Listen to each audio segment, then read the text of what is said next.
की बड़ी खबर आपको बताते हैं, पश्चिम बंगाल विधानसभा चुनाव में बीजेपी अब आगे चलती हुई नजर आ रही है। आपको बताते कि रुझान अब 200 पार हो गए हैं, जो सीधे सीधे ये दिखा रहे हैं कि जो जादू है वो पश्चिम बंगाल में बीजेपी का चल चुका है। तो क्या कुछ हो रहा है बताएंगे आपको। मेरे साथ मौजूद है मेरे सहयोगी हर्षित सर। क्या रुझान बताए जा रहे हैं, 200 पार है, कितना बड़ा झटका ये टीएमसी के लिए है? देखिए, बीजेपी का जादू पश्चिम बंगाल में चल गया है और ममता दीदी का फूल मुरझा गया है जबकि कमल खिल गया है।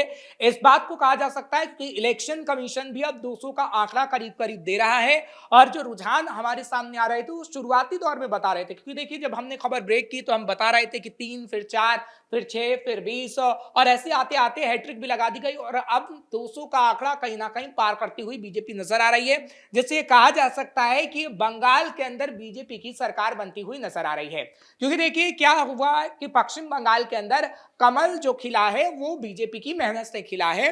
फिलहाल आगे आने वाले समय में ही पता लगेगा, थोड़ा सा इंतजार और जब हम अगली ब्रेकिंग लेके आएंगे तो कहीं ना कहीं बता देंगे कि हाँ कितनी सीटों पर अब बीजेपी पूरी तरीके से जीत गई है। क्योंकि अभी देखिए कुछ सीट ऐसी हैं, जैसे मुर्शिदाबाद की है, घट बढ़ रही है, भवानीपुर की सीट है कि उस पर पहले शुभेंदु अधिकारी आगे चल रहे थे, फिर पीछे हो गए, फिर वो आगे हो गए हैं। मुर्शिदाबाद के अंदर जो हिंदू कैंडिडेट उतारा गया था वो आगे चल रहा था, फिर वो पीछे हो गया। हालांकि कहा जा रहा है कि टीएमसी का कैंडिडेट अभी मुर्शिदाबाद में आगे चल रहा है। तो अभी कहीं कहीं ऐसा लग रहा है जो कि हॉट सीटें काफी मानी जा रही हैं, वहां पर कांटे की टक्कर है, वहां हमें देखना होगा।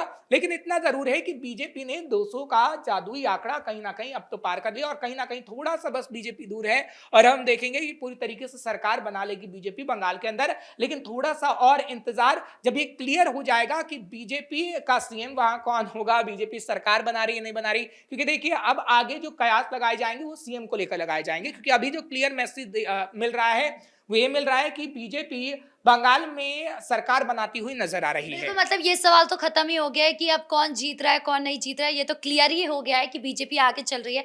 अब सवाल यहाँ पहुंच गया है कि अब सीएम कौन बनने वाला है। देखिए थोड़ा सा और इंतजार करना पड़ेगा, थोड़ी सी जल्दबाजी होगी कि हाँ हम कह दें, लेकिन इतना तो तय है जो आपने कहा कि पश्चिम बंगाल में बीजेपी कहीं ना कहीं जीतती हुई नजर आ रही है। क्योंकि देखिए शुभेंदु अधिकारी का जो बयान था, उन्होंने जो अभी बयान दिया थोड़ी देर पहले कि हम 200 सीटें पार कर रहे हैं और पश्चिम बंगाल के अंदर बीजेपी का टारगेट ही यही था कि 200 सीटें वो किसी भी तरीके से पार कर जाए। और 200 सीटें पार कर जाए मतलब है कि उसकी सरकार बनती हुई नजर आ रही है। तो आप ये कह सकते हैं कि बीजेपी ने जो जादुई आंकड़ा दिया जनता को कि हम इतना आंकड़ा पार करेंगे, वही आंकड़ा पार करते हुए अब बीजेपी नजर आ रही है। लेकिन हाँ इतना जरूर है कि अब सीएम को लेकर बातचीत होगी कि आखिर कौन सीएम बनेगा। बंगाल के अंदर ममता बनर्जी का जो टक्कर में मुकाबला लिया वो शुभेंदु अधिकारी थे, क्योंकि नंदीग्राम से पहले उन्हें हराया गया और उसके बाद भवानीपुर सीट से अगर वो हरा देते हैं तो शायद बीजेपी उन्हें इनाम दे दे। क्योंकि देखिए अगर बात करें हम छत्तीसगढ़ की या फिर मध्य प्रदेश की, जहां पर हमने देखा था कि बीजेपी जब वोट मांगने गई थी, अभी बिहार के अंदर भी, तब कहीं ना कहीं क्लियर मैसेज दिया गया था कि आप इन्हें वोट करिए, हम इसे बड़ा आदमी बनाएंगे। सम्राट चौधरी के लिए भी कहा गया था, हालांकि उन्हें उप मुख्यमंत्री बना दिया गया था, बाद में सीएम अनाउंस किया गया। लेकिन छत्तीसगढ़ के अंदर हो या फिर हम बात करें मध्य प्रदेश की, तो वहां पर कहा गया था मोहन यादव के लिए भी, तो क्लियर मैसेज था बड़ा आदमी बनाने का मतलब यानी सीएम बनाया जाएगा। अच्छा, बंगाल को लेकर एक और बड़ी खबर आ रही है कि हुमायूं कबीर जो बार बार बाबरी मस्जिद के नाम पर वोट मांगने की कोशिश कर रहे थे, उनको भी करारा झटका लगा है। आपको बताते कि वहां पर भी बीजेपी जो है वो आगे चलती हुई नजर आ रही है। बिल्कुल, देखिए बीजेपी की अगर बात करें तो बीजेपी ने हिंदू कैंडिडेट वहां पर उतारा था और हुमायूं कबीर का बाबरी वाला फैक्टर भी वहां काम नहीं कर पाया और इसलिए वहां पर बीजेपी की जीत होती हुई नजर आ रही है। हम बार बार ये कह रहे हैं कि कैसे मुस्लिम वोट बैंक में बंटवारा हो गया जो बीजेपी चाहती थी। क्योंकि देखिए उत्तर प्रदेश और बिहार का जो समीकरण आप देखती हैं वैसा ठीक पश्चिम बंगाल में नजर आ रहा है। क्योंकि बिहार के अंदर क्या हुआ था कि मुस्लिम वोट बैंक बिखरता हुआ नजर आया, क्योंकि एआईएमआईएम गठबंधन चाहती थी बिहार के अंदर आरजेडी से, लेकिन आरजेडी ने मुसलमान वोट बैंक के चक्कर में एआईएमआईएम से गठबंधन नहीं किया। हुआ क्या कि वो वोट बैंक बिखर कर पूरा सीमांचल एआईएमआईएम का हो गया। अगर वो गठबंधन रहता तो आप देखती हैं कि वो गठबंधन में ही मुसलमान वोट बैंक भरोसा जताते हैं तो कहीं ना कहीं आरजेडी की सीट बढ़ती और एआईएमआईएम की बराबर की सीट रहती। लेकिन सीमांचल में एकमुश्त होकर तमाम मुस्लिमों ने एआईएमआईएम को वोट दे दिया। तो क्या हुआ कि वोटों का बंटवारा हो गया, इसका नुकसान हुआ आरजेडी को, तमाम विपक्षी पार्टी को, लेकिन फायदा बीजेपी को हो गया। और ऐसा ही आपको मुर्शिदाबाद और पश्चिम बंगाल के कई इलाकों में, दतिया हो, मुर्शिदाबाद हो, दक्षिण 24 परगना हो, कई ऐसे इलाके हैं जो 50% से ऊपर जहां पर मुस्लिम रहते हैं, वहां पर मुस्लिम वोटों का बंटवारा हुआ और बीजेपी की जीत होती हुई नजर आ रही है। सर, ममता बनर्जी के लिए आपको क्या लगता है कि कौन से फैक्टर्स है जिसकी वजह से आज ममता बनर्जी पूरी तरीके से हार गई है? देखिए, ममता बनर्जी के कहीं ना कहीं एम फैक्टर पे बात करनी पड़ेगी। अब वो एक एम फैक्टर नहीं, दो एम फैक्टर नहीं, तीन एम फैक्टर हैं। अब तीन एम फैक्टर के बारे में जिक्र करते हैं। एक तो हम मुस्लिम का जिक्र कर रहे हैं क्योंकि एम फैक्टर में सबसे पहले मुस्लिम आता है। मुस्लिमों के लिए क्या हुआ कि मुस्लिमों को लेकर ममता बनर्जी ने कोई क्लियर मैसेज नहीं दिया, क्योंकि ममता बनर्जी को डर था कि अगर मुस्लिमों के लिए एकमुश्त होकर मैं कहूंगी कि हाँ योजना करेंगे या मुस्लिमों के लिए हम हैं, और स्टेज पे होकर कहेंगे कि नहीं मुसलमानों के लिए कि हम आगे आने वाले समय में काम करेंगे, तो हिंदू नाराज हो जाता। अब वो बैलेंस बना के चल रही थी। लेकिन क्या हुआ कि उन्होंने बैकडोर से मुसलमानों को समर्थन देने का काम किया। हुमायूं कबीर ने जब बाबरी की बात थी तो पूरा प्रोटेक्शन हुमायूं कबीर को दिया गया। और तो और मदरसों के लिए चाहे फंड हो या तमाम योजना हूं, उसको भी उसका अनाउंसमेंट मीडिया में नहीं किया गया, लेकिन ये कहा गया कि हम मुसलमानों के लिए योजना लाएंगे। तो खुले तौर पर ममता नजर नहीं आई मुसलमानों के लिए, इसलिए मुसलमान नाराज हो गया और इस वक्त मुसलमान वोट बैंक बिखरा बिखरा नजर आ रहा है। एक एम फैक्टर तो ये हुआ। अब दूसरे एम फैक्टर की बात करते हैं, यानी महिला, क्योंकि महिलाओं की अगर बात करते हैं तो महिलाओं का भरोसा दीदी से धीरे धीरे कम हुआ।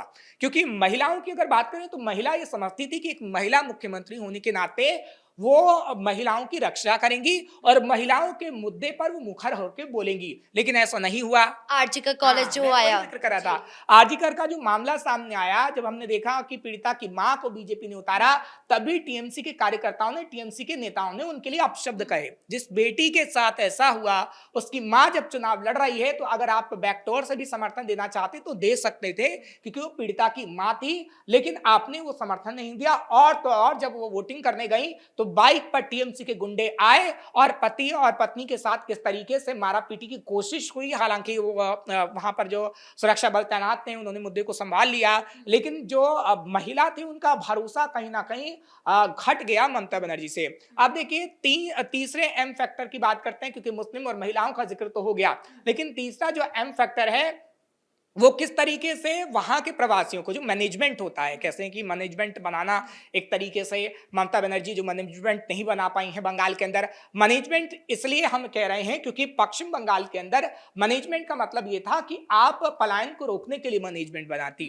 मैनेजमेंट का मतलब ये था कि आप फैक्ट्रियां लगाती, आप पश्चिम बंगाल को पूरी तरीके से मैनेज कर सकती थी, क्योंकि पश्चिम बंगाल की जनता ने आपको 5 नहीं 10 नहीं पूरे 15 साल दिए हैं, लेकिन आप 15 साल में वो नहीं कर पाई। तो अब पश्चिम बंगाल की जनता बदलाव चाहती थी कि भैया हमने ममता बनर्जी को देख लिया है जो इस तीनों एम फैक्टर पर काम नहीं कर पा रही हैं, ना तो मुस्लिमों के लिए सीधे तौर पर कुछ कह पा रही हैं, ना महिलाओं को रक्षा दे पा रही हैं, ना पश्चिम बंगाल का मैनेजमेंट वो सही तरीके से कर पा रही हैं। तो ये 3 एम फैक्टर काफी अहम रहे हैं जिसमें ममता बनर्जी हारती हुई नजर आ रही। ममता बनर्जी जब सरकार में आई थी तो उन्होंने 3 एम की ही बात करी थी, माँ, माटी, मानुष, और आज आपने 3 एम गिना दिए कि कौन से वो 3 एम है जिसकी वजह से ममता बनर्जी जा रही है, मुस्लिम, महिला और मैनेजमेंट।